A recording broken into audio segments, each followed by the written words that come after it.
from the ocean of nescience. Nescience, science means to know. Nescience, or nescience, means to be in ignorance. To be in ignorance means to be in misery. So liberated from the ocean of ignorance and misery.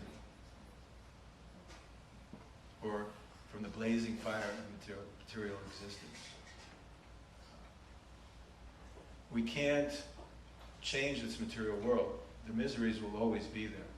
So being free from the ocean of miseries doesn't mean that misery won't befall us. We can't control that. We have these material bodies. We're in this material world. We see how it is, how it functions, and we're not exempt. At any moment, something will happen. There's no doubt about it. It's just a question of time, right? Does everyone agree with that?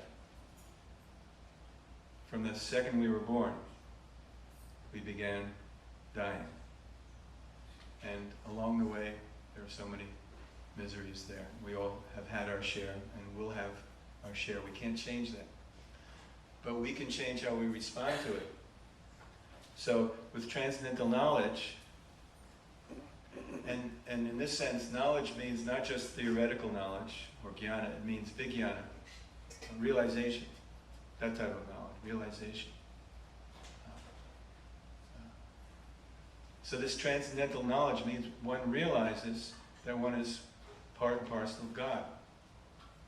And the part serves the whole. One realizes one's relationship of servant to God. The spiritual master helps one understand that, and by following the instructions or practicing, cultivating spiritual life, then one begins to realize that.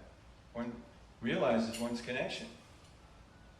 And not only is one theoretically liberated, but one feels liberated. So one becomes transcendental to the dualities of this material world, whereas previously one might have suffered tremendously because of adversity. With transcendental knowledge, one can remain calm and peaceful, equipoised, tolerant, undisturbed. Because one realizes one is not of this material world. One experiences the difference between one's self and one's body, and one's connection with matter and one's connection with spirit. So this is what the spiritual master has to offer, the representative of God. And those of us who have taken advantage of this can give testimony, right? The liberating effects of feeling and being Krishna conscious. Is that true? How many of you, or can anyone raise their hand, who has felt the liberating effect of Krishna consciousness? Have you felt a change in your life? A drastic change in your life? Right. It's not just some mental thing, mental adjustment. It's a realization, it's a purification. And when one thinks about what would have happened if one was simply subjected to the dualities of the material world,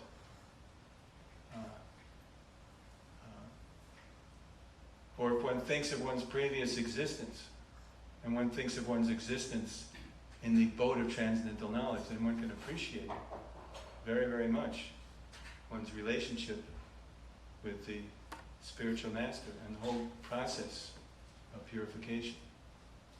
So this is it's a cultivation, and if one cultivates properly the seed of devotional service and waters it with the process of Krishna consciousness, then more and more one will feel the liberating effects of this process. And one will want to give it to others. And one will see others becoming liberated as well. And that gives one such great joy, just like when you see your child growing up, right? Right?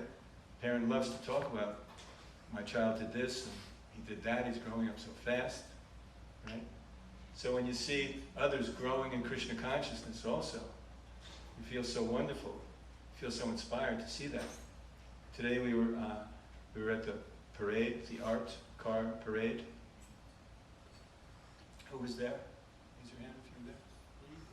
So, the most wonderful experience, because the devotees were very happy. Remember in the past, sometimes during parades, we had to tell the devotees, okay, wave to everybody. Just wave. Smile and wave. Or if you're on Harinam, here it's a little difficult to find a place to do Harinam. But when devotees go out on Harinam chanting in the streets, we tell the devotees to smile, and those who aren't playing instruments, wave to everybody. Right? And so many people will wave back if you're smiling and you're waving like that. So today we didn't have to tell any devotees to wave and smile because they were naturally happy and they just wanted to connect with everybody. And so how did everybody respond? It was an amazing experience, just going along in the cart, just seeing everybody dancing to the kirtan, some chanting, everybody smiling, and everybody waving. And devotees throwing prasadam, packaged of course. We didn't used to always do that. I remember one Govardhan Puja celebration in San Diego. We had a whole mountain, halala and sweet balls. And we didn't package anything, and we were throwing it as the custom. It was about 3 weeks to clean up the temple after that. Chandeliers, the roof, the ceiling, the walls. At any rate, people were running for the prasadam, catching it, and it was so enlivening because you could see, all right, the seed of devotional service being planted. These people are liberated. It's just a question of time. Because when you respond favorably to a devotee of the Lord, to the chanting of the holy name, it's just a question of time. Even those who are unfavorable, and devotees will tell you stories of certain devotees who are very unfavorable, inimical. In fact, one of our temple presidents who lives in a temple very close by was involved in a lawsuit, right? Against the devotees. And that's how he got to meet the devotees. That's how he became a devotee. So Krishna consciousness is so purifying, even those who are inimical, if they're in contact with it, they become purified. So for this reason we feel such heartfelt gratitude for how we've progressed and how we see others progressing in spiritual life. So I wanted to tell a story about that. You know, every year we celebrate Srila Prabhupada's appearance day. It's called Vyasa Puja celebration. Many of you have been. It's a little difficult after Janmashtami because everybody's up very, very late. Then the next day is Prabhupada's appearance day. So it's a little difficult for everybody to come. For those who do come, they get a chance to listen to glorifications of Srila Prabhupada. And it's so wonderful because the pure devotee can be glorified in so many ways, just like Krishna can be glorified in so many ways. There's actually no limit to the amount that these great personalities, or to speak of the Supreme Personality, can be glorified. So just to sit and listen to, we say, the glories of the Jagat Guru, the founder Acharya, Srila Prabhupada, just to sit and listen to his glories, to sit and listen to the stories of those who had personal contact with Srila Prabhupada. It's such a purifying experience. And not just purifying to hear, to be absorbed, but one becomes inspired to act, to reciprocate. Because, as Krishna explains in the Bhagavad Gita,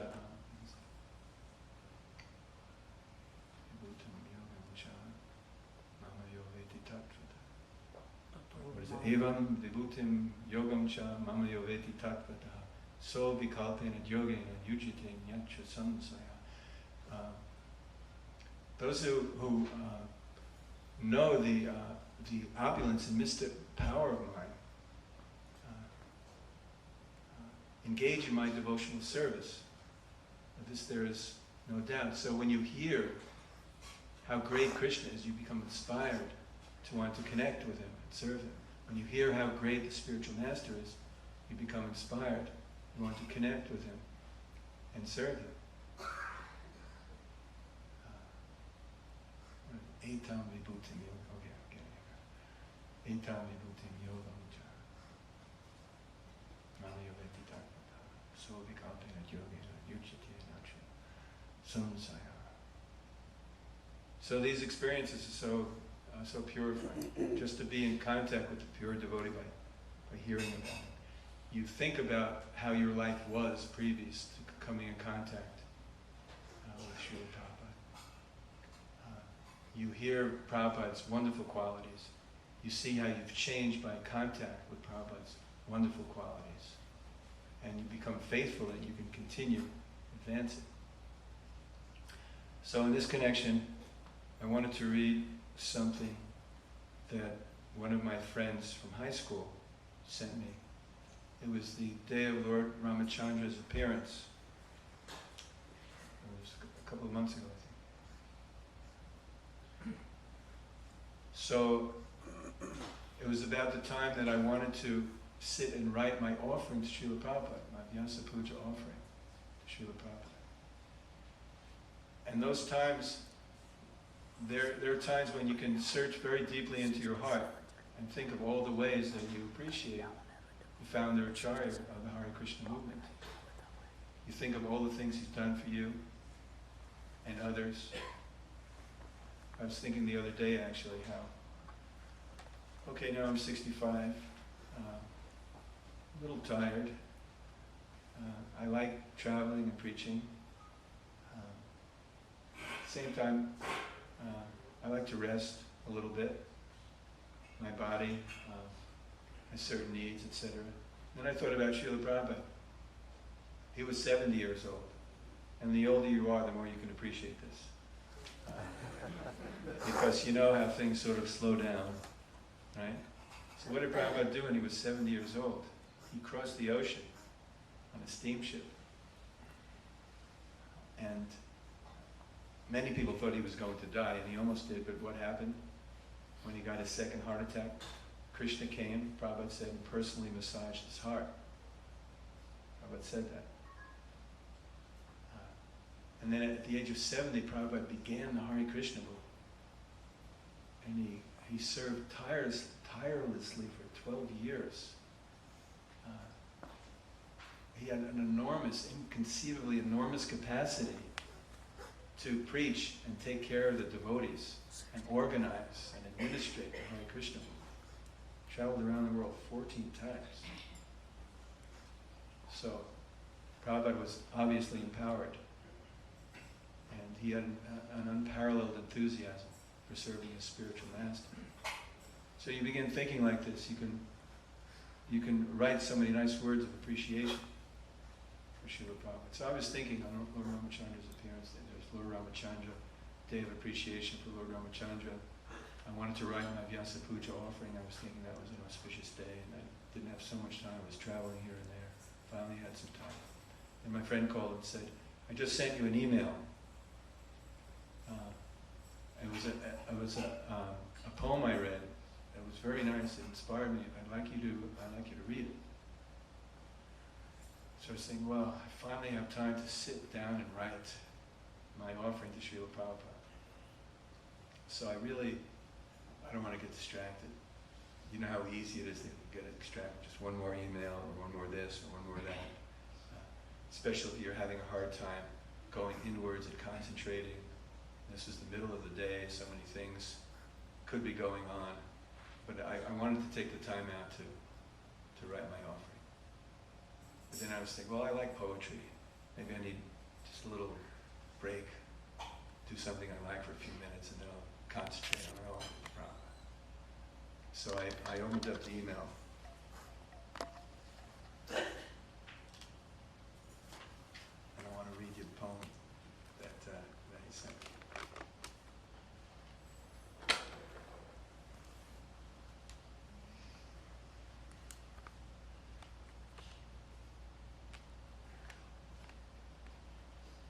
This is a poem that was written in 1921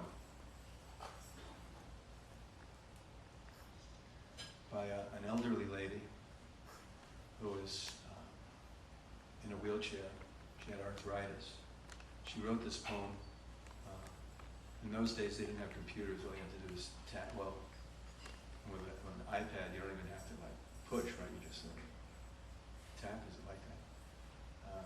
But the old typewriters. Remember the old typewriters? You really had to push down. So she had arthritis. She was just able to hold pencils in her hand, and she held them in such a way that the eraser could push down on the keys. So that's how she typed this poem. It's called The Touch of the Master's Hand. It's written, you'll understand most of the words. Most of you are, what's the word? Very familiar with American culture, American language. So there's one phrase she uses here I had to look up.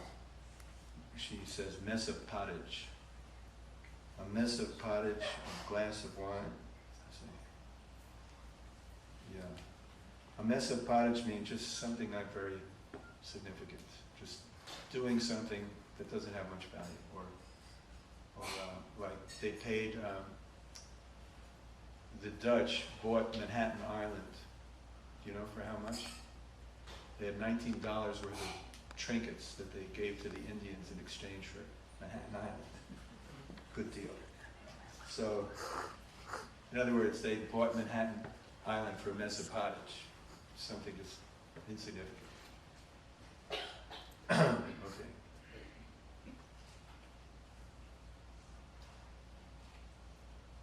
The touch of the master's hand.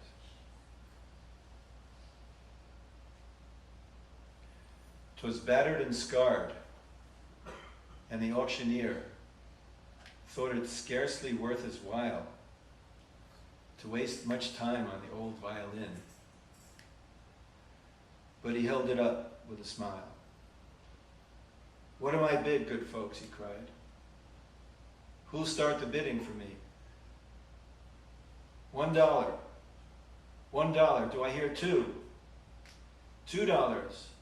And who'll make it $3? $3 once. $3 twice. Going for $3? But no. From the room far back, a gray-haired man came forward and picked up the bow. Then wiping the dust from the old violin and tightening up the strings, he played a melody pure and sweet, as sweet as an angel sings. The music ceased, and the auctioneer, with a voice that was quiet and low, said, "Now what's the bid for the old violin?" as he held it aloft with its bow. 1,000. 1,000. Do I hear two? 2,000. Who'll make it $3? 3,000 once. 3,000 twice. Going and gone, said he.